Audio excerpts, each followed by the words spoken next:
ओम नमो भगवते वासुदेवाय नमः। आपके अपने YouTube चैनल जय मां कंजक में आपका बहुत बहुत स्वागत है।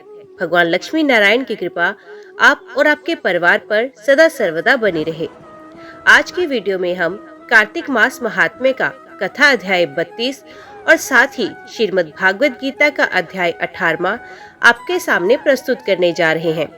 उम्मीद करती हूँ कथा का पूरा फल लेने के लिए आप कथा को शुरू से लेकर अंत तक जरूर श्रवण करेंगे। ओम नमो भगवते वासुदेवाय नमः। सूत जी कहते हैं, ध्वजारोपण सब पापों को नाश करने वाला है। चारों वर्णों में से जो कोई भी भगवान के मंदिर में झंडे लगाता है वे ब्रह्मादि देवताओं से पूजित होकर विष्णु लोक को प्राप्त होता है। नारद जी कहते हैं, हे राजा पृथु, हम तुम्हें एक पुरातन इतिहास सुनाते हैं। पूर्व काल में सतयुग में सुमति नाम वाला एक चंद्रवंशीय राजा था। ये राजा भगवान का भक्त, अहंकार रहित सप्तद्वीप का राजा था। सत्यवती नाम वाली उनकी रानी अत्यंत पतिव्रता थी। वे भगवान के सामने नृत्य किया करती तथा कार्तिक शुक्ल द्वादशी को भगवान के मंदिर में ध्वजा बांधा करती थी। एक दिन राजा तथा रानी को देखने के लिए विभांडक ऋषि गए। राजा ने उनका अत्यंत आदर सत्कार किया। तब राजा को ध्वजारोपण करते हुए देखकर मुनि ने कहा, हे राजन, भगवान को प्रसन्न करने और भी अनेक साधन हैं, परंतु तुम्हारी इस ध्वजारोपण में इतनी श्रद्धा क्यों है? राजा कहने लगे, हे मुने, एक अत्यंत अद्भुत आश्चर्ययुक्त इतिहास है जो मैं आपको सुनाता हूँ। मैं पूर्व जन्म में मालिनी नाम वाला कुमार्गी, ब्राह्मण द्वेषी, महापापी शूद्र था, साथ ही वैश्यगामी भी था। मेरे इन कर्मों को देखकर मेरे बंधु बांधवों ने मुझको त्याग दिया। इसके बाद मैं वन में जाकर एक टूटे हुए विष्णु मंदिर में रहने लगा और वन के मृगादि जीव जंतुओं को मारकर पेट भरने लगा। इसके पश्चात विंध्याचल पर्वत पर रहने वाली कोकिलिनी नाम वाली निषाद की कन्या, जिसने अपने पति को मार दिया था, भूख से व्याकुल हुई वहां पर आ गई और मेरे पास ही रहने लगी। संयोगवश कार्तिक शुक्ल द्वादशी के दिन हमने एक कपड़े को बांधकर उसकी झंडी सी बनाई और दोनों मदिरा पान करके उस झंडी जैसे कपड़े को ले विहल होकर सारी रात खूब नाचे। सारी रात नृत्य करते रहे।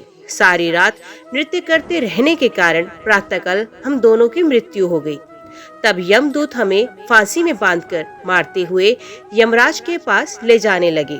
उसी समय विष्णु भगवान के दूत विमान लेकर वहां आए और यमदूतों को धमकाते हुए बोले, तुम पापियों को यमपुरी ले जा सकते हो, धर्मात्माओं को नहीं। परंतु यमदूती भी अत्यंत क्रोधित होकर कहने लगे कि ये दोनों महापापी हैं, इस कारण ये यमपुरी ले जाने योग्य हैं। इन दोनों ने जीवन भर एक भी पुण्य कार्य नहीं किया। तब विष्णु पार्षद कहने लगे, महाखेद की बात है कि तुमको धर्म अधर्म का कुछ भी ज्ञान नहीं।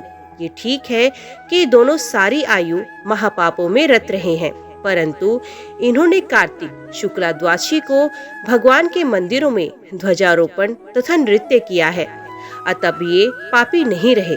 इनके संपूर्ण पाप नष्ट हो गए हैं। इस कारण ये विष्णु लोक में जाने के अधिकारी हैं। भले ही इन्होंने अनजाने में ही ये सब कार्य किए हैं। इसके पश्चात विष्णु भगवान के दूत उन दोनों को विमान में बिठाकर विष्णु लोक को ले गए। नारद जी कहते हैं, हे राजा पृथु, अनजाने में भी ध्वजारोपण का ऐसा फल है, तो श्रद्धा के साथ कार्तिक शुक्ला द्वादशी को जो ध्वजारोपण करता है उसके फल का तो कहना ही क्या। इतनी कथा सुनकर विभांडक ऋषि तपोवन को चले गए। ओम नमो भगवते वासुदेवाय नमः। तो यहाँ पर कार्तिक मास महात्म्य का कथा अध्याय 32 समाप्त होता है। अभी हम श्रवण करते हैं मोक्ष संन्यास योग श्रीमद् भागवत गीता का 18वां अध्याय। दूसरे अध्याय के 11वें श्लोक से श्रीमद् भागवत गीता के उपदेश का आरंभ हुआ है। वहां से लेकर 30वें श्लोक तक भगवान ने ज्ञान योग का उपदेश दिया है और बीच में शास्त्र धर्म की दृष्टि से युद्ध का कर्तव्य बताकर 39वें श्लोक से अध्याय पूरा हो तब तक कर्म योग का उपदेश दिया है। फिर तीसरे अध्याय से 17वें अध्याय तक किसी जगह पर ज्ञान योग के द्वारा तो किसी जगह कर्म योग के द्वारा परमात्मा की प्राप्ति बताई गई है। ये सब सुनकर अर्जुन इस 18वें अध्याय में सर्वाध्यायों के उद्देश्य का सार जानने के लिए भगवान के समक्ष संन्यास यानी ज्ञान योग का और त्याग यानी फलासक्ति रहित कर्म योग का तत्व अलग अलग से समझने की इच्छा प्रकट करते हैं। अर्जुन बोले, हे महाबाहो, हे अंतर्यामिन, हे वसुदेव, मैं संन्यास और त्याग के तत्व को पृथक पृथक जानना चाहता हूँ। श्री भगवान बोले, कितने ही पंडित जन तो काम्य कर्मों के त्याग को संन्यास समझते हैं तथा दूसरे विचार कुशल पुरुष सब कर्मों के फल के त्याग को त्याग कहते हैं। कुछ एक विद्वान ऐसा कहते हैं कि कर्म मात्र दोष युक्त हैं, इसलिए त्यागने के योग्य हैं, और दूसरे विद्वान ये कहते हैं कि यज्ञ, दान और तप रूप कर्म त्यागने योग्य नहीं है। हे पुरुष श्रेष्ठ अर्जुन, संन्यास और त्याग इन दोनों में से पहले त्याग के विषय में तो मेरा निश्चय सुन, क्योंकि त्याग सात्विक, राजस और तामस भेद से 3 प्रकार का कहा गया है। यज्ञ, दान और तप रूप कर्म त्याग करने के योग्य नहीं है, बल्कि वे तो अवश्य कर्तव्य है, क्योंकि यज्ञ, दान और तप ये तीनों ही कर्म बुद्धिमान पुरुषों को पवित्र करने वाले हैं। इसलिए हे पार्थ, इन यज्ञ, दान और तप रूप कर्मों को तथा और भी संपूर्ण कर्तव्य कर्मों को आसक्ति और फलों का त्याग करके अवश्य करना चाहिए। ये मेरा निश्चय किया हुआ उत्तम मत है। निश्चित और काम्य कर्मों का तो स्वरूप से त्याग करना उचित ही है, परंतु नियत कर्म का स्वरूप से त्याग उचित नहीं है। इसलिए मोह के कारण उसका त्याग कर देना तामस त्याग कहा गया है। जो कुछ कर्म है वे सब दुख रूप ही है, ऐसा समझकर यदि कोई शारीरिक कलेश के भय से कर्तव्य कर्मों का त्याग कर दे, तो वे ऐसा राजस त्याग करके त्याग के फल को किसी प्रकार भी नहीं पाता। हे अर्जुन, जो शास्त्र विहित कर्म करना कर्तव्य है, इसी भाव से आसक्ति और फल का त्याग करके किया जाता है, वही सात्विक त्याग माना गया है। जो मनुष्य अकुशल कर्म से द्वेष नहीं करता और कुशल कर्म में आसक्त नहीं होता, वे शुद्ध सत्व गुण से युक्त पुरुष संशय रहित बुद्धिमान और सच्चा त्यागी है। क्योंकि शरीरधारी किसी भी मनुष्य के द्वारा संपूर्णता से सब कर्मों का त्याग किया जाना शक्य नहीं है। इसलिए जो कर्म फल का त्यागी है वही त्यागी है। ये कहा जाता है, कर्म फल का त्याग ना करने वाले मनुष्यों के कर्मों का तो अच्छा बुरा और मिला हुआ ऐसे 3 प्रकार का फल मरने के पश्चात अवश्य होता है, किंतु कर्म फल का त्याग कर देने वाले मनुष्यों के कर्मों का फल किसी काल में भी नहीं होता। हे महाबाहो, संपूर्ण कर्मों की सिद्धि के ये 5 हेतु कर्मों का अंत करने के लिए उपाय बतलाने वाले सांख्य शास्त्र में कहे गए हैं, उनको तू मुझसे भली भांति जान। इस विषय में अर्थात कर्मों की सिद्धि में अधिष्ठान और कर्ता तथा भिन्न भिन्न प्रकार के कारण और नाना प्रकार की अलग अलग चेष्टाएं और वैसे ही 5वां हेतु देव है। मनुष्य मन, वाणी और शरीर से शास्त्रानुकूल अथवा विपरीत जो कुछ भी कर्म करता है उसके ये 5 कारण है। परंतु ऐसा होने पर भी जो मनुष्य अशुद्ध बुद्धि होने के कारण उस विषय में यानी कर्मों के होने में केवल शुद्ध स्वरूप आत्मा को कर्ता समझता है, वे मलिन बुद्धि वाला अज्ञानी यथार्थ नहीं समझता। जिस पुरुष के अंतकरण में मैं करता हूँ ऐसा भाव नहीं है तथा जिसकी बुद्धि सांसारिक पदार्थों में और कर्मों में लिपायमान नहीं होती, वे पुरुष इन सब लोगों को मारकर भी वास्तव में ना तो मरता है ना पाप से बंधता है।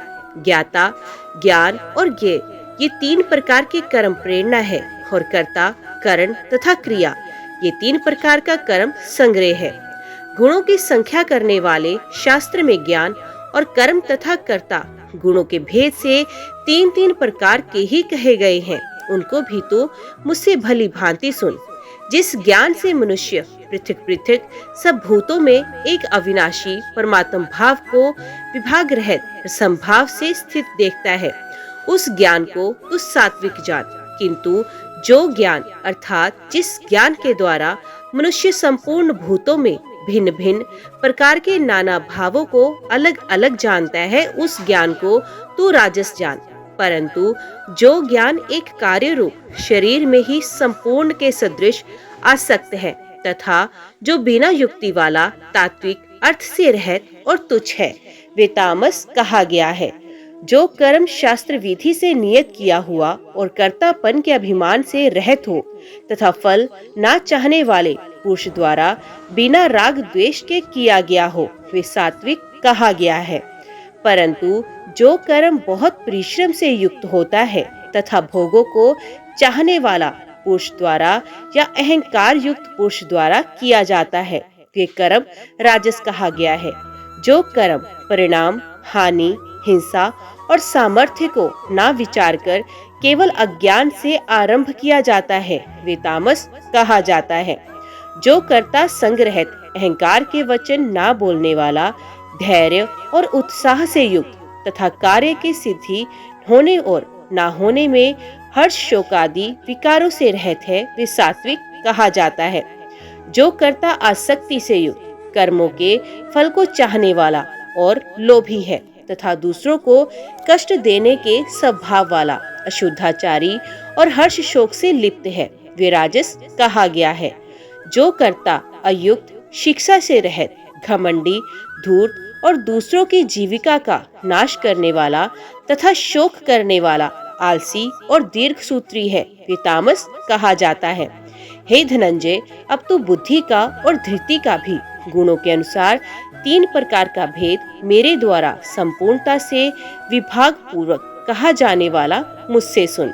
हे पार्थ, जो बुद्धि प्रवृत्ति मार्ग और निर्वृत्ति मार्ग को, कर्तव्य और अकर्तव्य को, भय और अभय को तथा बंधन और मोक्ष को यथार्थ जानती है वे बुद्धि सात्विकी है। हे पार्थ, मनुष्य जिस बुद्धि के द्वारा धर्म और अधर्म को तथा कर्तव्य और अकर्तव्य को भी यथार्थ नहीं जानता वे बुद्धि राजसी है। हे अर्जुन, जो तमोगुण से घिरी हुई बुद्धि अधर्म को भी ये धर्म है ऐसा मान लेती है तथा इसी प्रकार अन्य संपूर्ण पदार्थों को भी विपरीत मानती है वे बुद्धि तामसी है। हे पार्थ, जिस अव्यभिचारिणी धारण शक्ति से मनुष्य ध्यान योग के द्वारा मन, प्राण और इंद्रियों की क्रियाओं को धारण करता है वे धृति सात्विकी है। परंतु हे पृथापुत्र अर्जुन, फल की इच्छा वाला मनुष्य जिस धारण शक्ति के द्वारा अत्यंत आसक्ति से धर्म, अर्थ और कामों को धारण करता है वे धारण शक्ति राजसी है। हे पार्थ, दुष्ट बुद्धि वाला मनुष्य जिस धारण शक्ति के द्वारा निद्रा, भय, चिंता और दुख को तथा उन्मत्ता को भी नहीं छोड़ता अर्थात धारण किए रहता है वे धारण शक्ति तामसी है। हे भरश्रेष्ठ, अब 3 प्रकार के सुख को भी तू मुझसे सुन। जिस सुख में साधक मनुष्य भजन, ध्यान और सेवादि के अभ्यास से रमण करता है और जिससे दुखों के अंत को प्राप्त होता है, जो ऐसा सुख है वे आरंभ काल में यद्यपि विष के तुल्य प्रतीत होता है परंतु परिणाम में अमृत के तुल्य है। इसलिए वे परमात्म विस्मय बुद्धि के प्रसाद से उत्पन्न होने वाला सुख सात्विक कहा गया है। जो सुख विषयों और इंद्रियों के संयोग से होता है वे पहले भोग काल में अमृत के तुल्य प्रतीत होने पर भी परिणाम में विष के तुल्य है, इसलिए वे सुख राजस कहा गया है। जो सुख भोग काल में तथा परिणाम में भी आत्मा को मोहित करने वाला है वे निद्रा, आलस्य और प्रमाद से उत्पन्न सुख तामस कहा गया है। पृथ्वी में या आकाश में अथवा देवताओं में तथा इनके सिवा और कहीं भी वह ऐसा कोई भी सत्व नहीं है जो प्रकृति से उत्पन्न इन तीनों गुणों से रहित हो। हे प्रथम, ब्राह्मण, क्षत्रिय और वैश्यों के तथा शूद्रों के कर्म स्वभाव उत्पन्न गुणों द्वारा विभक्त किए गए हैं। अंतःकरण का निग्रह करना, इंद्रियों का दमन करना, धर्म पालन के लिए कष्ट सहना, बाहर भीतर से शुद्ध रहना, दूसरों के अपराधों को क्षमा करना, मन, इंद्रिय और शरीर को सरल रखना, वेद शास्त्र, ईश्वर और परलोक आदि में श्रद्धा रखना, वेद शास्त्रों का अध्ययन, अध्यापन करना और परमात्मा के तत्व का अनुभव करना, ये सब के सभी ब्राह्मण के स्वाभाविक कर्म है। शूरवीरता, तेज, धैर्य, चतुरता और युद्ध में ना भागना, दान देना और स्वामी भाव, ये सब के सभी क्षत्रिय के स्वाभाविक कर्म है। खेती, गोपालन और क्रय विक्रय रूप सत्य व्यवहार ये वैश्य के स्वाभाविक कर्म है। तथा सब वर्णों की सेवा करना शूद्रों का भी स्वाभाविक कर्म है। अपने अपने स्वाभाविक कर्मों में तत्परता से लगा हुआ मनुष्य भगवत प्राप्ति रूप परम सिद्धि को प्राप्त हो जाता है। अपने स्वाभाविक कर्म में लगा हुआ मनुष्य जिस प्रकार से कर्म करके परम सिद्धि को प्राप्त होता है, उस विधि को तू मुझसे सुन। जिस परमेश्वर से संपूर्ण प्राणियों की उत्पत्ति हुई है और जिससे ये समस्त जगत व्यापक है, उस परमेश्वर की अपने स्वाभाविक कर्मों द्वारा पूजा करके मनुष्य परम सिद्धि को प्राप्त हो जाता है। अच्छी प्रकार आचरण किए हुए दूसरे के धर्म से गुण रहित भी अपना धर्म श्रेष्ठ है, क्योंकि स्वभाव से नियत किए हुए सब धर्म कर्म को करता हुआ मनुष्य पाप को नहीं प्राप्त होता। अतएव हे कुंती पुत्र, दोष युक्त होने पर भी सहज कर्म को नहीं त्यागना चाहिए, क्योंकि धुएं से अग्नि की भांति सभी कर्म किसी न किसी दोष से युक्त हैं। सर्वत्र आसक्ति रहित बुद्धि वाला, सप्रिय रहित और जीते हुए अंतकरण वाला पुरुष सांख्य योग के द्वारा उस परम नैश कर्म सिद्धि को प्राप्त होता है, जो कि ज्ञान योग की परानिष्ठा है। उस नैष्कर्म्य सिद्धि को जिस प्रकार से प्राप्त होकर मनुष्य ब्रह्म को प्राप्त होता है, उस प्रकार हे कुंती पुत्र, तू संक्षेप से ही मुझसे समझ। विशुद्ध बुद्धि से युक्त तथा हल्का, सात्विक और नियमित भोजन करने वाला, शब्दादि विषयों का त्याग करके एकांत और शुद्ध देश का सेवन करने वाला, सात्विक धारण शक्ति के द्वारा अंतकरण और इंद्रियों का संयम करके मन, वाणी और शरीर को वश में कर लेने वाला तथा अहंकार, बल, घमंड, काम, क्रोध और परिग्रह का त्याग करके निरंतर ध्यान योग के परायण रहने वाला, ममता रहित और शांति युक्त पुरुष सच्चिदानंद घन ब्रह्म में अभिन्न भाव से स्थित होने का पात्र होता है। फिर वे सच्चिदानंद घन ब्रह्म में एक ही भाव से स्थित प्रसन्न मन वाला योगी ना तो किसी के लिए शोक करता है और ना किसी की आकांक्षा करता है। ऐसा समस्त प्राणियों में संभावना वाला योगी मेरी पराभक्ति को प्राप्त हो जाता है।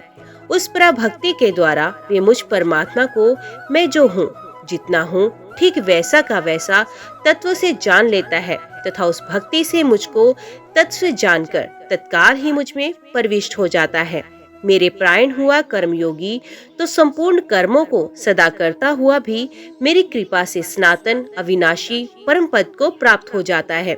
सब कर्मों का मन से मुझ में अर्पण करके तथा संबुद्धि रूप योग को अवलंबन करके मेरे प्रायण और निरंतर मुझ में चित्त वाला हो।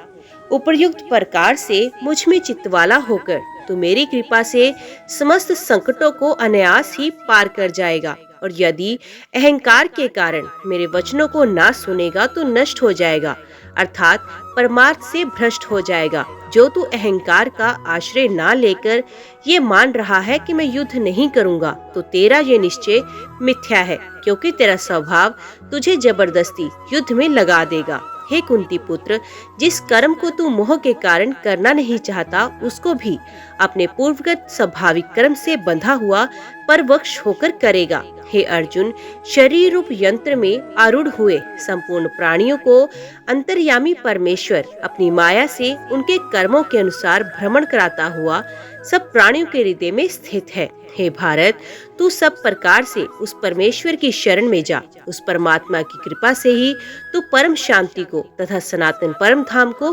प्राप्त होगा। इस प्रकार ये गोपनीय से भी अति गोपनीय ज्ञान मैंने तुझसे कह दिया। अब तू इस रहस्य युक्त ज्ञान को पूर्णता भली भांति विचार कर, जैसे चाहता हो वैसा ही कर। संपूर्ण गोपियों से गोपनीयों से अति गोपनीय मेरे परम रहस्य युक्त वचन को तू फिर भी सुन। तू मेरा अतिशय प्रिय है, इससे ये परम हितकारक वचन मैं तुझसे कहूँगा। हे अर्जुन, तू मुझ में मन वाला हो, मेरा भक्त बन, मेरा पूजन करने वाला हो, मुझको प्रणाम कर। ऐसा करने से तू मुझे ही प्राप्त होगा। ये मैं तुझसे सत्य प्रतिज्ञा करता हूँ, क्योंकि तू मेरा अत्यंत प्रिय है। संपूर्ण धर्मों को अर्थात संपूर्ण कर्तव्य कर्मों को मुझ में त्याग कर तू केवल एक मुझ सर्वशक्तिमान सर्वाधार परमेश्वर की ही शरण में आ जा। मैं तुझे संपूर्ण पापों से मुक्त कर दूंगा। तू शोक मत कर। तुझे ये गीता रूप रहस्यमय उपदेश किसी भी काल में ना तो तप रहित मनुष्य से कहना चाहिए, न भक्ति रहस्य और ना बिना सुनने की इच्छा वाले से ही कहना चाहिए, तथा जो मुझ में दोष दृष्टि रखता है उससे तो कभी नहीं कहना चाहिए। जो पुरुष मुझ में परम प्रेम करके इस परम रहस्य युक्त गीता शास्त्र को मेरे भक्तों से कहेगा वे मुझको ही प्राप्त होगा, इसमें कोई संदेह नहीं। उससे बढ़कर मेरा कोई प्रिय कार्य करने वाला मनुष्य में कोई भी नहीं, तथा पृथ्वी भर में उससे बढ़कर मेरा प्रिय दूसरा कोई भविष्य में होगा भी नहीं। जो पुरुष इस धर्म में हम दोनों के संवाद रूप गीता शास्त्र को पढ़ेगा, उसके द्वारा भी मैं ज्ञान यज्ञ से पूजित होऊंगा, ऐसा मेरा मत है। जो मनुष्य श्रद्धा युक्त और दोष दृष्टि से रहित होकर इस गीता शास्त्र को श्रवण भी करेगा, वे भी पापों से मुक्त होकर उत्तम कर्म करने वालों के श्रेष्ठ लोगों को प्राप्त होगा। हे पार्थ, क्या इस गीता शास्त्र को तूने एकाग्र चित्त से श्रवण किया? और हे धनंजय, क्या तेरा अज्ञान जनित मोह नष्ट हो गया? अर्जुन बोले, हे अच्युत, आपकी कृपा से मेरा मोह नष्ट हो गया और मैंने स्मृति प्राप्त कर ली। अब मैं संशय रहित होकर स्थित हूँ, अतः आपकी आज्ञा का पालन करूंगा। संजय बोले, इस प्रकार मैंने श्री वासुदेव के महात्मा अर्जुन के इस अद्भुत रहस्य युक्त रोमांचकारक संवाद को सुना। श्री व्यास जी की कृपा से दिव्य दृष्टि पाकर मैंने इस परम गोपनीय योग को अर्जुन के प्रति कहते हुए स्वयं योगेश्वर भगवान श्री कृष्ण से प्रत्यक्ष सुना। हे राजन, भगवान श्री कृष्ण और अर्जुन के इस रहस्य युक्त कल्याणकारक और अद्भुत संवाद को पुण्य पुण्य स्मरण करके मैं बार बार हर्षित हो रहा हूँ। हे राजन, श्री हरि के उस अत्यंत विलक्षण रूप को भी पुण्य पुण्य स्मरण करके मेरे चित्त में महान आश्चर्य होता है और मैं बार बार हर्षित हो रहा हूँ। हे राजन, यहाँ योगेश्वर भगवान श्री कृष्ण है और जहाँ गांडीव धनुधारी अर्जुन है, वहीं पर श्री विजय विभूति और अचल नीति है, ऐसा मेरा मत है। ओम नमो भगवते वासुदेवाय नमः। तो यहाँ पर कार्तिक मास महात्म्य का अध्याय 32 और साथ ही श्रीमद् भागवत गीता का अंतिम व 18वां अध्याय समाप्त होता है।